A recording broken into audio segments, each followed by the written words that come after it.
دابت الارض، سر بیل کے سر کے مشابہ ہوگا، آنکھیں خنزیر کی آنکھوں کے مشابہ ہوں گی، کان ہاتھی جیسے ہوں گے، سینگ کی جگہ اونٹ کی طرح ہوگی، شتر مرغ جیسی گردن ہوگی، شیر جیسا سینہ ہوگا، چیتے جیسا رنگ ہوگا، بلی جیسی کمر ہوگی، مینڈے جیسی دم ہوگی، اونٹ جیسے پاؤں ہوں گے، ہر دو جوڑ کے درمیان 12 گز کا فاصلہ ہوگا۔ موسیٰ علیہ السلام کی لکڑی اور سلیمان علیہ السلام کی انگوٹھی ساتھ ہوگی۔ ہر مومن کے چہرے پر اپنے عصائے موسوی سے نشان کرے گا جو پھیل جائے گا اور چہرہ منور ہو جائے گا، اور ہر کافر کے چہرے پر خاتم سلیمانی سے نشان لگا دے گا جو پھیل جائے گا اور اس کا سارا چہرہ سیاہ ہو جائے گا۔ جس جانور کا یہاں ذکر ہے یہ لوگوں کے بالکل بگڑ جانے اور دین حق کو چھوڑ بیٹھنے کے وقت آخر زمانے میں ظاہر ہوگا، جبکہ لوگوں نے دین حق کو بدل دیا ہوگا۔ بعض کہتے ہیں یہ مکہ شریف سے نکلے گا، بعض کہتے ہیں وہ بولے گا، باتیں کرے گا اور کہے گا کہ لوگ اللہ کی آیتوں کا یقین نہیں کرتے تھے۔ رسول اللہ صلی اللہ علیہ وآلہ وسلم عرفات سے آئے، ہمیں ذکر میں مشغول دیکھ کر فرمانے لگے کہ قیامت قائم نہ ہوگی، تم 10 نشانیاں نہ دیکھ لو: سورج کا مغرب سے نکلنا، دھواں، دابت الارض، یاجوج ماجوج، عیسیٰ بن مریم علیہ السلام کا ظہور اور دجال کا نکلنا، اور مغرب، مشرق اور جزیرہ عرب میں 3 حذف ہونا، اور ایک آگ کا عدن سے نکلنا جو لوگوں کا حشر کرے گی، انہی کے ساتھ رات گزارے گی اور انہی کے ساتھ دوپہر کا سونا سوئے گی۔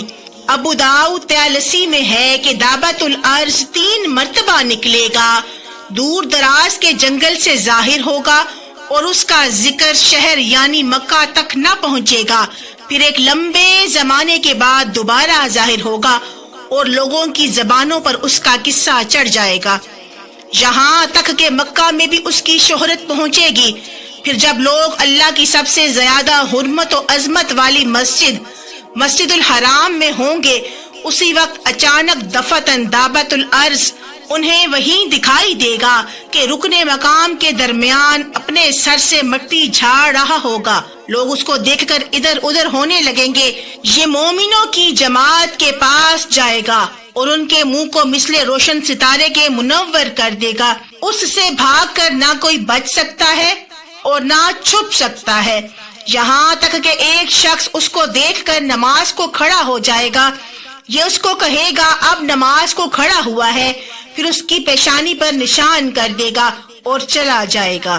اس کے ان نشانات کے بعد کافر مومن کا صاف طور پر امتیاز ہو جائے گا، یہاں تک کہ مومن کافر سے کہے گا اے کافر میرا حق ادا کر، اور کافر مومن سے کہے گا اے مومن میرا حق ادا کر۔ یہ روایت سیدنا حذیفہ بن یمان سے مروی ہے۔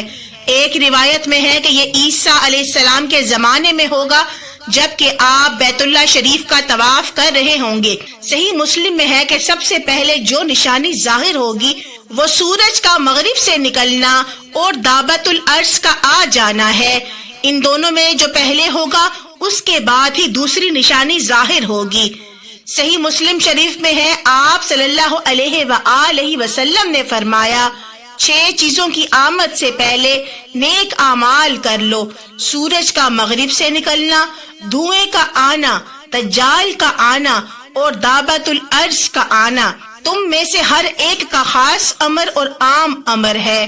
ابو داؤد طیالسی میں ہے کہ دابت الارض کے ساتھ عیسیٰ علیہ السلام کی لکڑی اور سلیمان علیہ السلام کی انگوٹھی ہوگی، کافروں کی ناک پر لکڑی سے مہر لگائے گا اور مومنوں کے منہ انگوٹھی سے منور کر دے گا، یہاں تک کہ ایک دسترخوان بیٹھے ہوئے مومن کافر سب ظاہر ہوں گے۔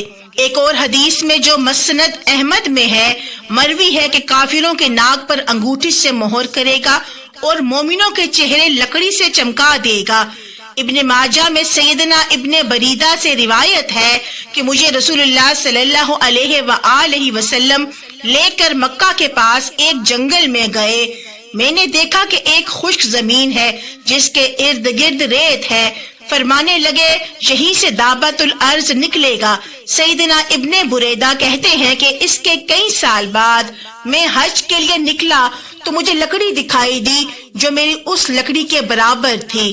سیدنا ابن عباس رضی اللہ تعالی عنہما فرماتے ہیں اس کے 4 پیر ہوں گے، صفا کے کھٹ سے نکلے گا، بہت تیزی سے خروج کرے گا جیسا کہ کوئی تیز رفتار گھوڑا ہو، لیکن 3 دن میں اس کے جسم کا تیسرا حصہ بھی نہ نکلا ہوگا. سیدنا عبداللہ بن عمر رضی اللہ تعالی عنہما سے جب اس کی بابت پوچھا گیا تو فرمانے لگے جیاد میں ایک چٹان ہے، اس کے نیچے سے نکلے گا. میں اگر وہاں ہوتا تو تمہیں وہ چٹان دکھا دیتا. یہ سیدھا مشرق کی طرف جائے گا اور اس شور سے جائے گا کہ ہر طرف اس کی آواز پہنچ جائے گی. پھر شام کی طرف جائے گا، وہاں بھی چیخ لگا کر پھر یمن کی طرف متوجہ ہوگا، جہاں بھی آواز لگا کر شام کے وقت مکہ سے چل کر صبح کو اسفان پہنچ جائے گا. لوگوں نے پوچھا پھر کیا ہوگا؟ فرمایا پھر مجھے معلوم نہیں. سیدنا عبداللہ بن عمر رضی اللہ تعالی عنہما کا قول ہے کہ مزدلفہ کی رات کو نکلے گا. عزیر علیہ السلام کے ایک کلام کی حکایت ہے کہ صدوم کے نیچے سے یہ نکلے گا. اس کے کلام کو سب سنیں گے. حاملہ کے حمل وقت سے پہلے گر جائیں گے. میٹھا پانی کڑوا ہو جائے گا. دوست دشمن ہو جائیں گے.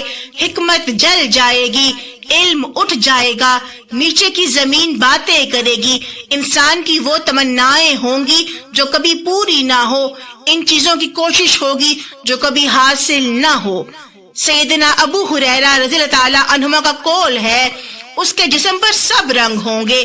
اس کے 2 سینگوں کے درمیان سوار کے لیے ایک فرسخ کی راہ ہوگی. سیدنا ابن عباس رضی اللہ تعالی عنہما کہتے ہیں کہ یہ موٹے نیزے کی اور بھالے کی طرح کا ہوگا.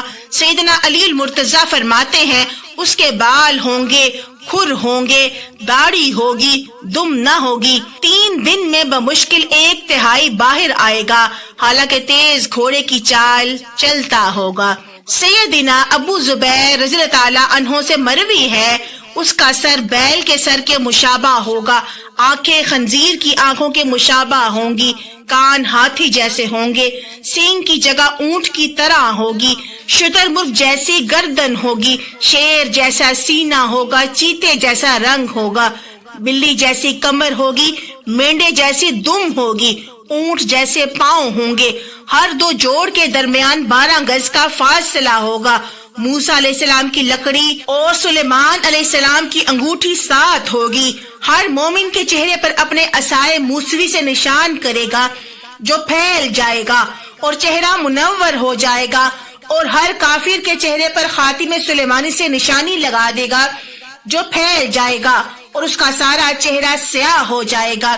اب تو اس طرح مومن کافر ظاہر ہو جائیں گے کہ خرید و فروخت کے وقت، کھانے پینے کے وقت لوگ ایک دوسرے کو اے مومن اور اے کافر کہہ کے بلائیں گے. دابت الارض ایک ایک کا نام لے کر ان کو جنت کی خوشخبری یا جہنم کی بدخبری سنائے گا.